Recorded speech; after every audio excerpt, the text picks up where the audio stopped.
Hello friends, आज का हमारा टॉपिक है analogue multimeter and digital multimeter के ऊपर। ठीक है, ये जो दिख रहा है ये है एनालॉग मल्टीमीटर और ये डिजिटल मल्टीमीटर है। दोनों में मेन डिफरेंस ये है कि इसमें जो हम रीडिंग लेते हैं एनालॉग मल्टीमीटर में, इसमें ये पॉइंटर के डिफ्लेक्शन के थ्रू हमको रीडिंग देता है। एनालॉग मल्टीमीटर क्या करता है? पॉइंटर के डिफ्लेक्शन के थ्रू हमको रीडिंग देता है। वहीं जो डिजिटल मल्टीमीटर है, इसमें ये जो स्क्रीन दिख रही है, इसमें डिजिट के रूप में हमको रीडिंग प्राप्त होती है। ठीक है, इसमें डिजिट के रूप में हमको रीडिंग प्राप्त होती है, इसलिए इसे डिजिटल मल्टीमीटर कहा जाता है। एनालॉग मल्टीमीटर में क्या होता है? पॉइंटर के डिफ्लेक्शन के थ्रू हमको रीडिंग प्राप्त होती है। ठीक है, और एक चीज कि इसमें जब ये एक प्रकार से ऑटो रेंजिंग होता है, जो डिजिटल मल्टीमीटर होता है वो ऑटो रेंजिंग होता है। इसमें ज्यादा सावधानी की जरूरत नहीं रहती। इसमें जैसे ही आप रीडिंग ले रहे हैं तो आपको ये जो डिस्प्ले है इस पर रीडिंग दिखाई दे देगी। इसमें सावधानी की जरूरत नहीं, लेकिन इसमें बहुत ज्यादा सावधानी की जरूरत होती है। ये सेंसिटिव होता है तथा सेंसिटिव होता है, लेकिन ये रीडिंग जो देता है वो एकदम प्रॉपर होता है। जबकि डिजिटल मल्टीमीटर में क्या होता है, कभी वोल्टेज का यदि फ्लक्चुएशन हुआ है ना, तो जो वोल्टेज के फ्लक्चुएशन के कारण डिस्प्ले में जो डिजिट दिखाई देते हैं उसको पढ़ने में बहुत दिक्कत होती है। ठीक है, तो ये एक प्रकार से एडवांटेज है एनालॉग मल्टीमीटर का। किसके? इसमें डिजिटल मल्टीमीटर के इसमें, कि डिजिटल मल्टीमीटर जो जब कभी वोल्टेज का फ्लक्चुएशन होता है तो ये जो रीडिंग देता है वो डिस्प्ले सही तरीके से अपन लोग पढ़ नहीं पाते हैं। जबकि एनालॉग मल्टीमीटर में ये नहीं होता है। एनालॉग मल्टीमीटर में आराम से अपन एसी वोल्टेज की, करंट की, जिसकी भी है चाहिए वो रीडिंग पढ़ सकते हैं। अब इसमें देखो रेंज दिखाई गई है एनालॉग मल्टीमीटर में। यहाँ आपको यदि प्रतिरोध नापना है तो यहाँ दिया हुआ है आर वाला जो सेक्शन है ये प्रतिरोध नापने के लिए है। यहाँ दिया हुआ है डीसी वोल्टेज, यदि आपको नापना है तो ये डीसी वोल्टेज वाला सेक्शन दिया हुआ है। यदि आपको एसी वोल्टेज नापना है तो ये एसी वोल्टेज वाला सेक्शन दिया है, और यहाँ आपको करंट दी हुई है। ठीक है, ये आपका सिलेक्टर स्विच रहता है, जिसको आपको जिस चीज की भी रीडिंग नापनी है उस पर आपको इस सिलेक्टर स्विच को लाना होता है। ठीक है, इसमें ये जो माइनस दिख रहा है ये कॉमन टर्मिनल होता है, जिसमें हम एक प्रोब को लगाते हैं, और ये जो रहता है ये पॉजिटिव टर्मिनल होता है, जिसमें हम दूसरे प्रोब को लगाते हैं। ठीक है, ओके। इसमें वोल्टेज हम कितना मेजर कर सकते हैं वो चीज दिखाया गया है। यदि हम डीसी वोल्टेज को मेजर कर रहे हैं तो 5 वोल्ट, 25 वोल्ट, 250 वोल्ट और 1000 वोल्ट तक की रेंज का वोल्टेज, डीसी वोल्टेज हम मेजर कर सकते हैं। उसी प्रकार प्रतिरोध को माप सकते हैं, एसी वोल्टेज को माप सकते हैं। एसी वोल्टेज की रेंज की क्या दी हुई है? 5 वोल्ट, 25 वोल्ट, 250 वोल्ट, 500 वोल्ट और 1000 वोल्ट। उसी प्रकार यहाँ करंट मापी जा सकती है, जिसमें दिया हुआ है आपको 250 माइक्रो एम्पियर, 10 मिली एम्पियर और 250 मिली एम्पियर। ठीक है, यानी हम इतनी रेंज तक का इसमें माप सकते हैं। अब हम चलते हैं मल्टीमीटर में। कॉमन टर्मिनल में हमने लगा दिया ब्लैक लीड को, और दूसरे टर्मिनल पे हमने लगा दिया रेड लीड को। ठीक है, मल्टीमीटर को यूज करने से पहले एक खास बात ये ध्यान रखनी होती है कि इसमें हमको जीरो सेटिंग करनी होती है। Zero setting in the sense कि यदि आप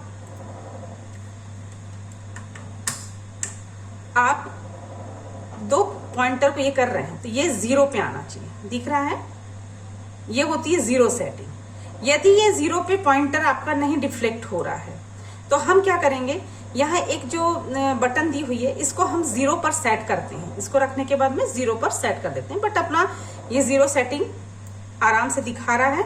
ठीक है, तो ये सबसे पहले हमको किसी भी चीज की रीडिंग लेने से पहले जो मेन चीज करनी होती है, इसकी जीरो सेटिंग करनी होती है। ठीक है, कभी भी और एक चीज इसमें जो ध्यान रखने वाली बात है कि यदि हम किसी भी चीज का वोल्टेज चेक कर रहे हैं, है ना, यदि हम डीसी वोल्टेज चेक कर रहे हैं तो ये ध्यान रखो कि यदि हम डीसी किसी भी या सेल या बैटरी का, यदि वो 15 वोल्ट की बैटरी है तो हमको सिलेक्टर स्विच कभी भी उससे मैक्सिमम रेंज पर सिलेक्ट करके रखना है। ठीक है, मैक्सिमम रेंज पर सिलेक्ट करके रखना है। अब हम इससे कंटिन्यूटी देखेंगे। देखो ये कंटिन्यूटी दिखा रहा है ना। अब बल्ब की, हम इस बल्ब का देख लेते हैं कि ये बल्ब सही है कि नहीं। आप एक पॉइंटर को यहाँ पे रखिए, ठीक है। ये देखिए कंटिन्यू है, दिखा रहा है 0 पे। इसका मतलब हमारा जो बल्ब है दिखा रहा है, देखिए, है ना। इसका मतलब हमारा जो बल्ब है वो सही स्थिति में है, ठीक है। दिख रहा है रीडिंग, ये देखिए, है ना। उसी प्रकार अब हम अलग अलग चीजों की क्वांटिटी ज्ञात कर सकते हैं। जैसे अब देखो यहाँ पे है, हमारे पास एक प्रतिरोध है, इसका कलर कोड दिया हुआ है ब्राउन, ब्लैक एंड ऑरेंज, ठीक है। Brown, black and orange. तो ऑब्वियसली ब्राउन क्या होता है 1, ब्लैक 0 और ऑरेंज 3, यानी 10 किलो ओम का हमारे पास में प्रतिरोध दिया हुआ है, ये है ना।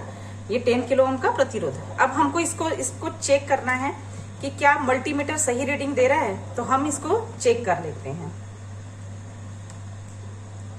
ठीक है। हमने प्रतिरोध में इसको सेट करके रखा है, ये देखो, ठीक है। ये 10 ओम, 10 किलो ओम दे रहा है। सबसे ऊपर में जो पॉइंटर दिखा रहा है वो ओम वाला है, 10 किलो ओम, ठीक है। 10 किलो ओम का प्रतिरोध है।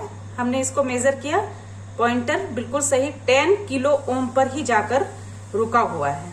सबसे ऊपर वाली जो लाइन है वो ओम की है, प्रतिरोध मापने वाली, ठीक है। उसी प्रकार अब हम दूसरा और एक प्रतिरोध माप सकते हैं इसमें।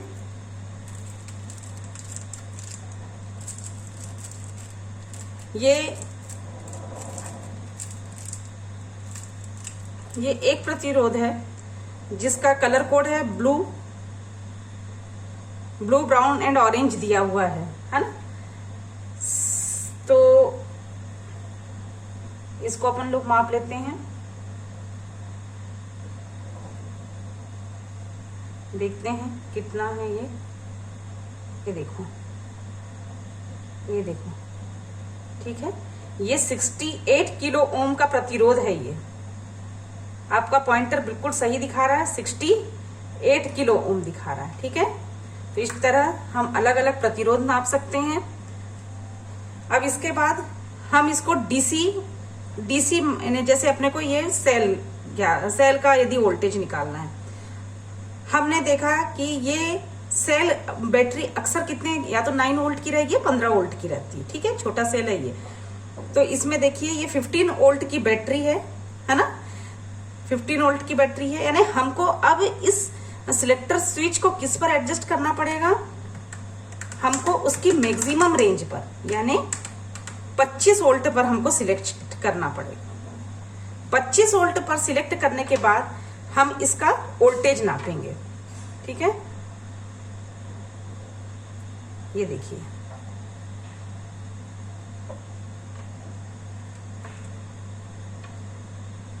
एक यहां रखिए और एक को यहां रखिए।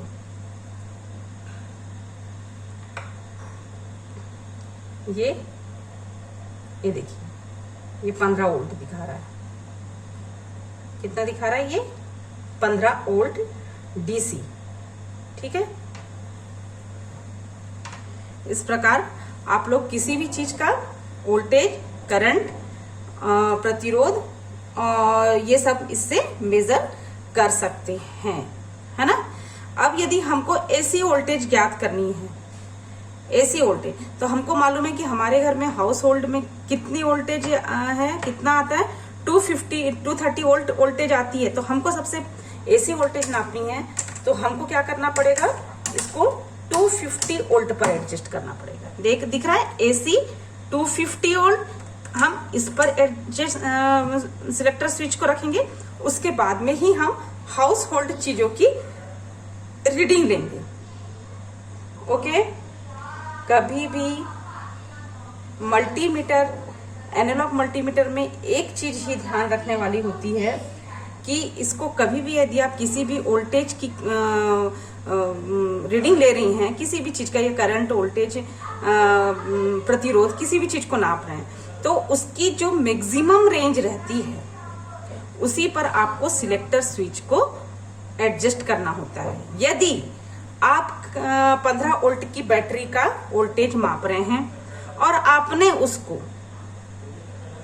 15 वोल्ट की बैटरी का वोल्टेज माप रहे हैं और आपने यदि उसको 5 वोल्ट पर एडजस्ट करके रखा है, तो क्या होगा, तो ये मल्टीमीटर खराब हो जाएगा, तो ये मल्टीमीटर खराब हो जाएगा, है ना। इसलिए कभी भी ये ध्यान रखिए कि जब भी आप किसी चीज का वोल्टेज माप रहे हैं तो आप कभी भी सिलेक्टर स्विच को उसके मैक्सिमम रेंज पर ही एडजस्ट करके रखिए, ठीक है। अब इसमें डिजिटल मल्टीमीटर में देखिए, डिजिटल मल्टीमीटर में भी आपको यहाँ पे सब चीज दिखाया गया है। यदि आपको डीसी वोल्टेज मापनी है तो यहाँ पे डीसी वोल्टेज का दिया हुआ है, एसी वोल्टेज का दिया हुआ है, यहाँ एमीटर दिया हुआ है, करंट का यूनिट क्या है, एम्पियर, सो यहाँ एम्पियर लिखा हुआ है। यहाँ वोल्टेज एसी वोल्टेज है इसलिए ये साइन दिया गया है, डीसी डायरेक्ट करंट, तो ये सीधी लाइन दी हुई है, ठीक है। उसके बाद में यहाँ पे ओम, आपको प्रतिरोध नापना है तो आपको क्या करना पड़ेगा, इस सिलेक्टर स्विच को आपको यहाँ पे लाना पड़ेगा, ठीक है। आपको कहाँ लाना पड़ेगा, ओम पे लाना पड़ेगा, है ना। अब कितना ओम, हम मैक्सिमम को देखिए दिखा रहे हैं, डिजिटल मल्टीमीटर डिजिट के रूप में दिखाता है। मैंने पहले भी कहा था कि डिजिटल मल्टीमीटर में क्या हो रहा है, डिस्प्ले में डिजिट के रूप में आपको रीडिंग मिलेगी, है ना। तो अब आप क्या करेंगे, यहां से आप इसको एडजस्ट करेंगे। यदि आपको प्रतिरोध नापना है तो ये ओम दिखा रहा है, ओम यानी प्रतिरोध का यूनिट क्या होता है, ओम होता है। तो हम इसको क्या करेंगे, यहाँ पे एडजस्ट करेंगे, प्रतिरोध नाप लेंगे।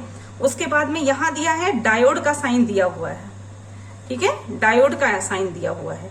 तो जब हमको कभी डायोड का कुछ नापना रहेगा तो हम इसको क्या करेंगे, स्विच को यहाँ पे एडजस्ट करेंगे, ठीक है। यानी आपको जिस चीज को भी नापना है उसके अनुसार इसमें भी एक साइन वो दिया हुआ रहता है, आप उसको उसमें एडजस्ट करते चल सकते हैं, ठीक है। तो ये रहा एनालॉग मल्टीमीटर और डिजिटल मल्टीमीटर का डिस्क्रिप्शन। धन्यवाद।